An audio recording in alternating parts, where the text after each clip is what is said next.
డబ్బు, అనారోగ్యం, ఉద్యోగం, వ్యాపారం, అప్పులతో బాధపడుతున్నారా? మీకోసమే లాంచ్ యువర్ ఫ్యూచర్ ప్రోగ్రామ్.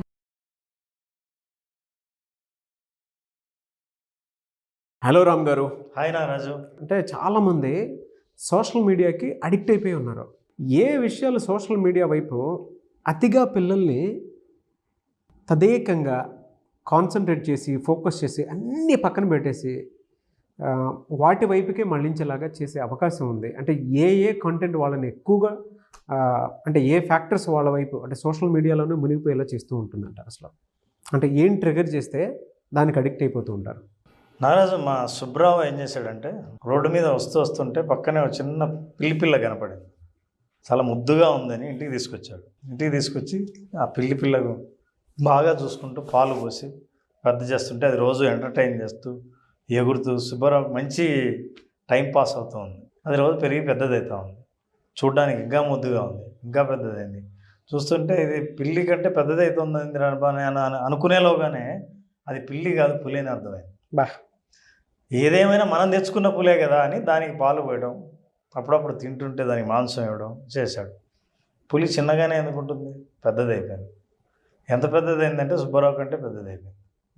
పెద్దదైపోయిన పులిని ఇప్పుడు మన పులే అని అనుకోవాలా, అది క్రూరముఖం కాబట్టి ఏదైనా మింగేస్తుందని భయపడాలా అర్థం కాని పరిస్థితిలో అయినా దాని మీద ప్రేమను చంపుకోలేక నేను తెచ్చిన పులే కదా అని దాన్ని తినిపెట్టడం మొదలుపెట్టాడు.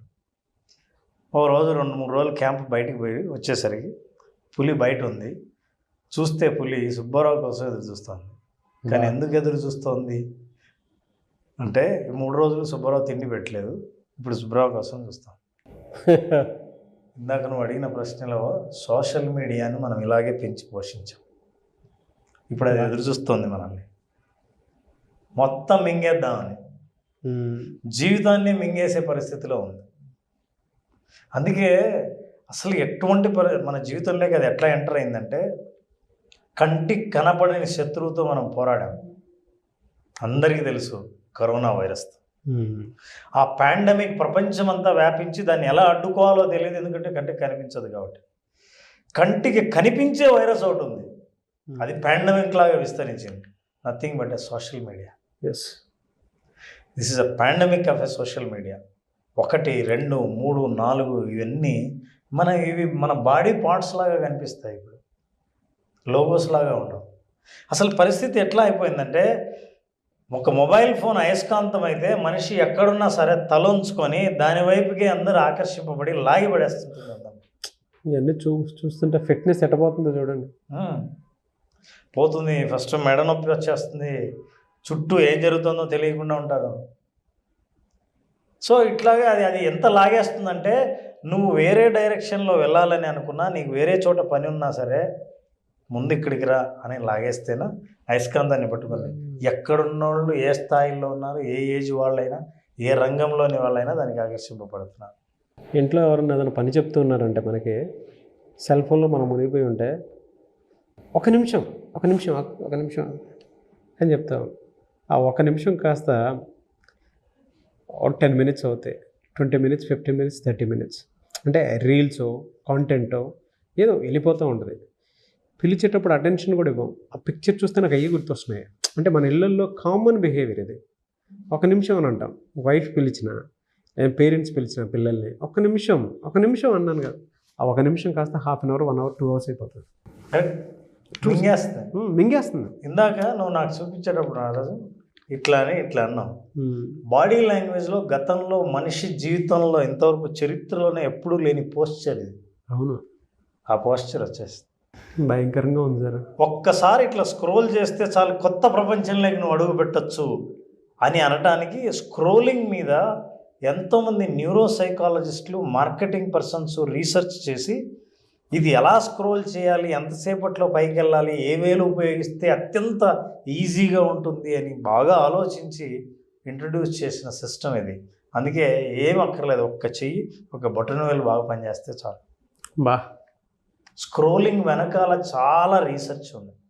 సో మనిషి కోరుకుంటే వెంటనే ఇది నాకు నచ్చలేదని అంటే నచ్చేది వచ్చేదాకా ఎదురు చూడక్కర్లేకుండా నచ్చేది వచ్చేదాకా సచ్చినట్టు మనం ఒక్కసారి అలా అనేస్తే చాలు, మళ్ళీ ఎక్కడికి వెళ్ళాలో అక్కడికి వెళ్తాం. అరచేతిలో ఆకాశం. అరచేతిలో ఆకాశం, అరచేతిలో స్వర్గంలాగా కనిపించే నరకం అది అని, అందుకే మనం పాండమిక్ అన్నాం. అయితే నారాజు చూస్తే ఏ యూత్ 10 మంది ఉన్నా సరే నీకు ఇవే దృశ్యాలా కనిపిస్తాయి. అందులో నేను కూడా ఉన్నానని అనిపిస్తుంది. అయితే మనకేంటంటే ఇప్పుడు because of this social consciousness, social awareness miss అయిపోయింది. ఎందుకంటే నేను ఇంకోరితో ఉంటే అది సొసైటీ, నేను ఒక్కనే ఉంటే, ఇప్పుడు అందరితో ఉండి ఒక్కడిగా ఉండడం ఎలా అన్న ప్రశ్నకు ఇదే ఆన్సర్. అసలు ఏదో పెద్ద మీరు సిటీలో ఏదో పెద్ద కాలేజీలో బాగా చదువుకున్న వాళ్ళు స్మార్ట్ ఫోన్లు తీసుకున్నారు అనుకున్నారేమో, ఊళ్ళోకి వెళ్ళండి ఇట్లా కనిపిస్తారు. నేను చూసాను ఏమన్నా చిన్న పార్క్ ఉంటే చాలు, పార్కులో అట్లా కూర్చొని ఉంటారు, అట్లా కూర్చున్నారు అందరూ. వాళ్ళ ప్రపంచాన్ని మరిచిపోయి కొత్త ప్రపంచంలోకి ఎంటర్ అయిపోయి అదే నిజమైన ప్రపంచం అనే భ్రమలో చాలామంది బతుకుతుంటే, ఎంతమంది తల్లిదండ్రులు, ఎంతమంది టీచర్లో, ఎంతమంది వీళ్ళు ఫలానా స్థాయికి చేరతారని ఎదురు చూసిన వాళ్ళు అసంతృప్తికి లోనై ఈ ప్రపంచంలో దీన్ని పాండమిక్గా భావించి పరిగెడుతున్నారు పారిపోయి. దీంట్లో చాలా డార్క్ సీక్రెట్స్ ఉన్నాయి నారాజు. అసలు ఎంతోమంది ప్రపంచవ్యాప్తంగా కార్టూనిస్టులు కానీ చాలామంది అసలు దీని ప్రమాదాన్ని రకరకాలుగా వర్ణించారు. ఇది మన పరిస్థితి. మీరు ఎంత చైన్స్నైనా మీరు పగలగొట్టుకొని లేకపోతే విరగొట్టుకొని బయటికి రావచ్చేమో, కానీ ఒక చిన్న కేబుల్ని మాత్రం వదిలించుకోలేరు. అది మొబైల్ ఫోన్కు కంటిన్యూస్గా ఛార్జింగ్ ఇచ్చే కేబుల్ అయితే ఎంత బలమైన చేతులనైనా సరే అరెస్ట్ చేయగలిగిన శక్తి యొక్క మొబైల్ ఫోన్లు అనే సోషల్ మీడియాకే ఉంది. ఈ సోషల్ మీడియా అన్నది మనం సృష్టించుకున్న ఒక వర్చువల్ ప్రపంచం. నా కంటికి ఎదురుగున్న నాగరాజు కానీ, నాగరాజు వెనకాల ఉన్న కెమెరామెన్ కానీ, మన ఎపిసోడ్ చూస్తున్న ప్రేక్షకులు కానీ నా ప్రపంచం కాదు. ఇది ఒరిజినల్ ప్రపంచం. అయితే ఆ ఒరిజినల్ ప్రపంచాన్ని దాటి మనం ఎక్కడో సృష్టించుకున్న కృత్రిమ ప్రపంచంలోకి ప్రయాణం చేస్తాం. ప్రయాణం చేయొచ్చు, కానీ దానివల్ల సమస్యలు ఎట్లుంటాయండి. ఫర్ ఎగ్జాంపుల్, నువ్వు సోషల్ మీడియాలో ఓపెన్ చేస్తే ఒక హ్యాపీ కపుల్ చూస్తావు, బా ఎంత హ్యాపీగా ఉన్నారని. అంతవరకు ఏం వాళ్ళ గురించి ఆలోచించడానికి వాళ్ళేం తెలిసిన వాళ్ళు కాదు. వెంటనే నా జీవితం గుర్తొస్తుంది. నేను ఇలా ఎప్పుడు ఉంటాను, ఎక్కడికే ఎప్పుడు వెళ్తాను, ఇంతకు వాళ్ళు ఎక్కడికి వెళ్ళారు. దిస్ అ కైండ్ ఆఫ్ ఎమోషన్లో ఐ ఫీల్ ల్యాకింగ్. నేను ఏది మిస్ అయ్యాను, వాళ్ళకి ఏది ఉంది, నాకు ఇది రావాలంటే ఏం చేయాలి. అన్నీ ఈజీ మార్గాలే, ఎందుకంటే మనకు కనిపించేవన్నీ ఆల్రెడీ సాధించినవి కాబట్టి నేను వెంటనే ఇప్పుడు అక్కడ ఎలా ఉండాలి అనే ఆలోచన మొదలుపెట్టాను. అయితే బిగ్గెస్ట్ ప్రాబ్లం ఏంటంటే మనం వీఆర్ లుకింగ్ అట్ దిస్ సడన్గా ఒక కామెడీ చూస్తాం. Brain is not wired to shift emotions very quickly. మన ఆలోచనలు కానీ మన భావాలు, భావోద్వేగాలు ఏవైనా సరే ఉన్నట్టుండి ఒక భావం నుంచి ఇంకో భావాన్ని, ఇంకో భావం నుంచి ఇంకో భావానికి ఇట్లా ఇమ్మీడియట్గా షిఫ్ట్ అయ్యేటట్టు వైర్ కాలేదు బ్రెయిన్ కెమికల్స్ ఇమ్మీడియట్గా షిఫ్ట్ కాలేవు. నీ ఆలోచన, నీ ఎమోషన్, నువ్వు ఫీల్ అయ్యేవి వీటన్నిటికీ సహకరించాలంటే బ్రెయిన్కి చాలా కష్టం. ఈ యూత్ చాలామంది డబ్బులు ఇచ్చి రీఛార్జ్ చేసుకుంటుంటా అంటారు కదా, వాళ్ళు పే చేస్తుంది డబ్బు కాదు, వాళ్ళ టైం పే చేసి డ్రగ్ కొనుక్కుంటారు. అవును, this is what is happening. వీటన్నిటి వెనుకుండేటువంటి సీక్రెట్ ఏంటి సార్ అసలు? ఈ మామూలు సీక్రెట్ అనడానికి లేదు నాకు, ఇవి డార్క్ సీక్రెట్స్.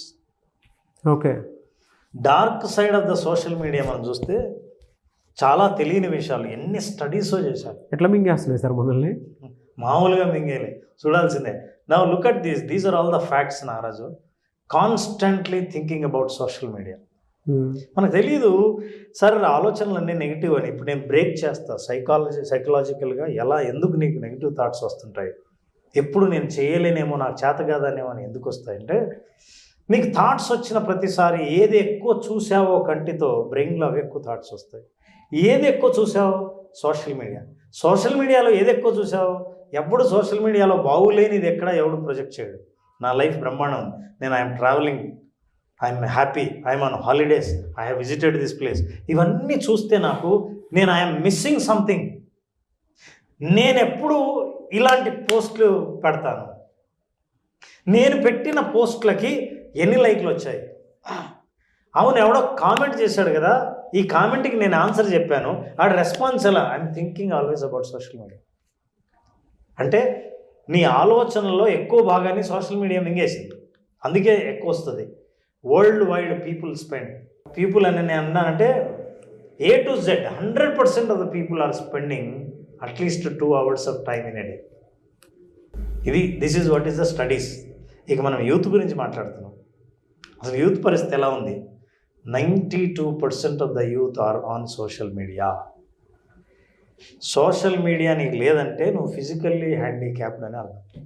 సోషల్ మీడియాలో లేవు అని అన్నా కూడా అట్లే అంటే I'm saying society will view you. ఈ సమాజం నీ చుట్టుపక్కల అందరూ ఎట్లా చూస్తారంటే నీ అకౌంట్ లేదా నీకు, అరే రే రే అయ్యో బాబు అని. So that is what is their self harm and suicidal tendencies are found. వాళ్ళనే హాని చేసుకోవటం, సూయిసైడ్ చేసుకోవాలన్న ఆలోచన కలగడానికి కారణం సోషల్ మీడియా ప్రభావం అని 800 మిలియన్స్ స్టూడెంట్స్ని ప్రపంచవ్యాప్తంగా స్టడీ చేస్తే వాళ్ళకి తెలిసింది. అంతేకాదు సైకలాజికల్ ప్రాబ్లమ్స్ ఎట్లాంటివి వస్తున్నాయని కూడా చూసారు. 13 to 20 ఏజ్ బిహేవియరల్ ప్రాబ్లమ్స్, ముఖ్యంగా యాంగ్జైటీ, డిప్రెషన్ రావడానికి కారణం ఈ మధ్య ఏజ్లోనే ఎందుకు వస్తున్నాయి? వీళ్ళకి యాంగ్జైటీ ఏంటి? సంసార సమస్యలు లేవు, సంసార బాధ్యతలు లేవు, సంపాదించాలి, లేకపోతే ఎంప్లాయీలుగా పనిచేస్తూ ఆఫీసర్ని సాటిస్ఫై చేయాలి, ఇట్లాంటివి ఏమీ లేవు. అయినా వీళ్ళకి ఏంటి యాంగ్జైటీ, డిప్రెషన్ తాయి అని అంటే సోషల్ మీడియా వల్ల అంది. These are all dark secrets and this is very important. Cyber bullying, trolling, roasting. అసలు మనిషికి భయపడను, ఎవరు కూడా ఏ మనిషికి ఎదురుగా ఎదుర్కోవచ్చు, మాట్లాడచ్చు. కానీ సోషల్ మీడియాలో పెట్టిన ఒక భయంకరమైన కామెంట్ ఉంటే వాడిని వెంటాడుతూ ఉంటుంది. ఆ మనిషి ఒకసారి ఆ యాప్ ఓపెన్ చేస్తే మనిషి అట్లా భయపడుతుంటుంది. సైబర్ బుల్లింగ్ అంట. నారాజు ఇట్లాంటి సమస్యలు చాలా ఎదుర్కొంటున్న వాళ్ళు ఉన్నారు. ఈ సమస్యలన్నింటినీ మనం అర్థం చేసుకోకపోతే, ఇది నేను సోషల్ మీడియా సమస్యలకి చెప్పట్లేదు, జాగ్రత్త చేస్తే మీ లైఫ్లో సమస్యలన్నింటికీ ప్రధానమైన కారణం ఇవి ఇక్కడి నుంచే పుడుతున్నాయి, ఇదే ఇక్కడ తయారవుతున్నాయి అని. ఎలా సార్ మరి దీనికి సొల్యూషన్? కరెక్ట్, సొల్యూషన్సే మనం మాట్లాడాం. కానీ ఇప్పటిదాకా మనం చెప్పినవి ఎంతవరకు correct? Yes, I'm the victim, నేను దీనికి బాధితుడిని, నిజంగా ఇలా బాధపడుతున్నాను అని ఊరికే నేను సొల్యూషన్ చెప్తే నా రోజు అది కూడా మన వీడియో అట్లా వెళ్ళిపోతుంది. కాబట్టి ఈ ఎపిసోడ్ చూసి కనెక్ట్ అయ్యి అసలు సోషల్ మీడియాతో నాకు వచ్చిన ప్రాబ్లం ఏంటో ఐడెంటిఫై చేసిన వాళ్ళ కోసం నేను ఇంకో ఎపిసోడ్ చేస్తాను. Very good thought sir. Anyways thank you అండి. Thank you so much Ram garu. Thank you. Anyways thank you అండి. Thank you so much Ram sir. Great experience. అది నేను ఒక్కడిని ఫీల్ అవుతాను కాదు, క్లాస్ అయిన తర్వాత ప్రతి ఒక్కరు, అంటే మొన్న ఎన్రోల్ చేసుకుని ఎవరైతే అటెండ్ అయ్యారో వాళ్ళు కూడా మంచి రెస్పాన్స్ ఇస్తూ ఉన్నారు. ఫీడ్బ్యాక్ కూడా అంతే బాగుంది. థ్యాంక్ యూ అండి. Thank you so much. మళ్ళీ క్లాస్ ఎప్పుడైనా అవకాశం ఉంటుంది, ఎందుకంటే విజువలైజేషన్ అది ఎక్స్పీరియన్స్ చేయడానికి మీరు పెట్టింది కంప్లీట్ ప్రాక్టీస్. ఒక జీవితాన్ని అర్థం చేసుకోవడానికి, కెరీర్లో సక్సెస్ అవ్వడానికి, దాంతోపాటు చాలామందికి మనీకి సంబంధించినటువంటి బ్లాగ్స్ కొన్ని ఉంటాయి. సో ఆలోచన ఎలా క్రియేట్ చేసుకుని ముందుకెళ్ళాలి అనేటువంటి దానికి, కొంతమందికేమో జాబ్కి సంబంధించినటువంటి వాటిలో ఎంత త్వరగా క్విక్ చాలామంది గ్రాప్ చేసుకోవాలని ఉంటుంది, క్రాక్ చేయాలని ఉంటుంది. దానికోసమైనా సరే సో విజువలైజేషన్ ప్రాక్టీస్ అనేది మళ్ళీ ఎప్పుడు ఉండే అవకాశం ఉంటుంది. ఈరోజు విజువలైజేషన్ ప్రాక్టీస్కి చాలా మంచి స్పందన వస్తుంది. ఎందుకంటే నేరుగా ఎదురుగా వాళ్ళ చేత ప్రాక్టీస్ చేయించే అవకాశం నాకు కూడా వచ్చింది. ఇది సెప్టెంబర్ 14వ తేదీన బ్యాచ్ స్టార్ట్ చేస్తున్నాం. September 14th. అట్లాగే ఈ ఎపిసోడ్లో స్పెషల్ ఏంటంటే 18th నాడు పున్నమి. ఆ పున్నమి రోజు స్పెషల్గా యోగ నిద్ర సెషన్ ఉంటుంది. పున్నమి రోజు రాత్రి యోగ నిద్ర సెషన్లో పాల్గొన్న వాళ్ళకి ఏవైనా సరే మానసిక రుగ్మతలు కానీ, నిద్రలేమి సమస్యలు కానీ ఉన్నవాళ్లే కాకుండా ఏవైతే మెంటల్ బ్లాక్స్ ఉంటాయో, ఆందోళనలు ఉంటాయో, భయాలు ఉంటాయో, నిర్ణయాలు తీసుకోలేకుండా ఆగిపోయిన బ్లాక్స్ ఏవైతే ఉంటాయో వాటన్నిటినీ రిలీజ్ చేసే యోగ నిద్ర 18th ఉంటుంది. 14th రిజిస్టర్ చేసుకున్న వాళ్ళకి మాత్రమే ఈ అవకాశం. 14th బ్యాచ్ స్టార్ట్ అవుతుంది. September 14th. యోగ నిద్ర కోసం చాలామంది ఎక్స్పెక్ట్ చేసేటువంటి వాళ్ళు ఉన్నారు. స్పెషల్ అకేషన్ డే రోజు పెడుతున్నారు. సో ఇది స్పెషల్ క్లాస్ అని చెప్పేసి చెప్పాలి. అవును, ఈ మంత్కి special class visualisation practice September 14th నుంచి ఉంటుంది. కాబట్టి ఆసక్తి కలిగిన వారు స్పెషల్ క్లాస్లో కనుక మీరు ఎన్రోల్ చేసుకోవాలి అనుకునేటువంటి వాళ్ళు స్క్రీన్ మీద మీకు కాంటాక్ట్ నెంబర్ కనిపిస్తుంది, దాన్ని మీరు కాల్ ఆర్ మెసేజ్ వాట్సాప్ చేసి వెంటనే ఎన్రోల్ చేసుకోండి. Anyways thank you. Great experience and thank you so much Ram sir. Thank you.